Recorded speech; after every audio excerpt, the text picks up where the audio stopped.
If you have to force yourself to do all the shit that you need to do in order to get to where you want to be, then there's a huge chance at this being the reason as to where you're going wrong. A lot of time people assume that they need to do all the shit they need to do because they're focusing upon the fitness and health benefits of what they need to do, i.e.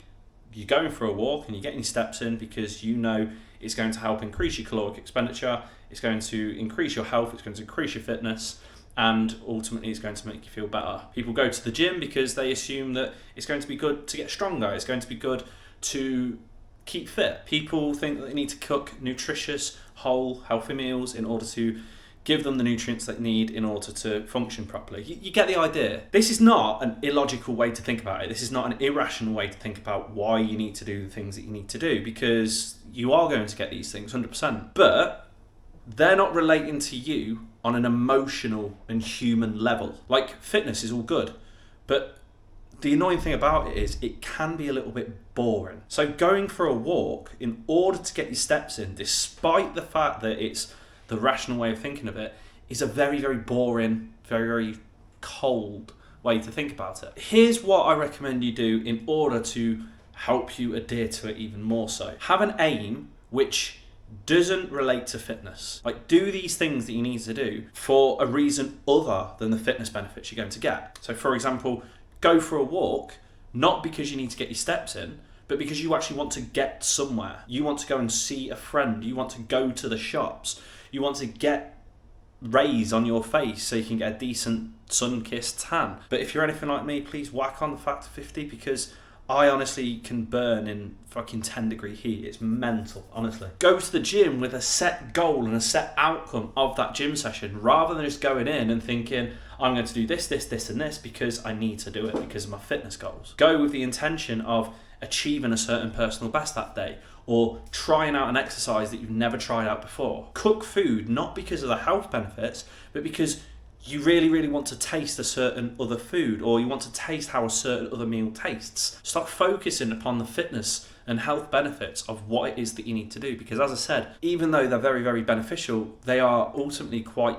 boring and quite, as I said, mechanical and cold. The way I like to look at it is look at like fair trade things, like fair trade food. Fair trade, let's take fair trade chocolate as an example. The promoters at Cadbury used to promote fair trade chocolate as tasting better than non-fair trade chocolate. But this isn't the reason as to why you should be eating fair trade chocolate. You should be eating fair trade chocolate because more of the profits go to the farmers. But if someone came up to you and said, oh yeah, eat this fair trade chocolate, it gives more to the farmers, even though it is the morally right thing to do, a large majority of people probably aren't going to do that. But if you instead say to somebody, eat fair trade chocolate because it tastes better than regular chocolate, more people are going to want to eat fair trade chocolate for the reason that it tastes better, not for the reason that more of the profits are going to farmers. And this is how fair trade chocolate sells so well, because of this reason. It's not looking at the actual reason you should be doing it, it's looking at a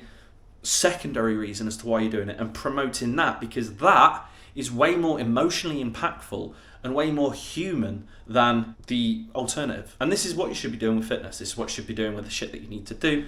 This is what you should be doing to help resist forcing yourself to do the things that you need to do. Start focusing on the other benefits of what it is that you're doing, and find a benefit which actually relates to you on a human level. Like, for example, let's take lockdown as a situation. Jesus, that was a long time ago, wasn't it? The reason why more people ran and more people walked during lockdown was because they weren't focusing on the fitness things. The majority of people didn't really care about staying fit throughout lockdown. They cared about it because they actually just wanted to get out of the house. They actually need an excuse to go for a walk or get out of the house and get out of isolation. So they thought, you know what, let's go for a walk down the street because I've not seen that shop in about 2 months. And therefore more people started walking, more people started running. And then as soon as lockdown ended, less people started running, less people started walking, because they started focusing upon these things merely for the fitness-based reasons rather than the other more emotionally impactful reasons. So next time you need to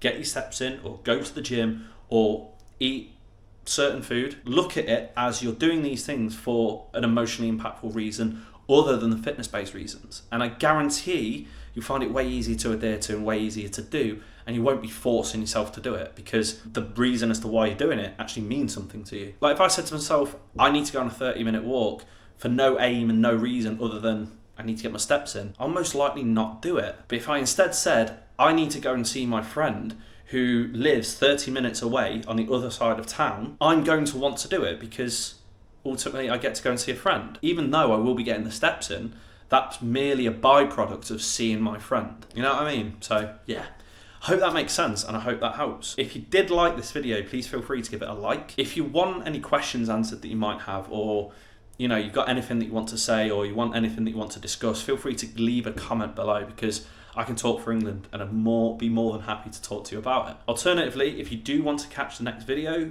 subscribe to this channel. And if you do want any free fitness or fat loss based content without any like the typical bullshit in the industry at the moment, at the end of the day, no BS, that's kind of what I live for. Feel free to follow my Instagram at k.p_healthwicked. Have a good one.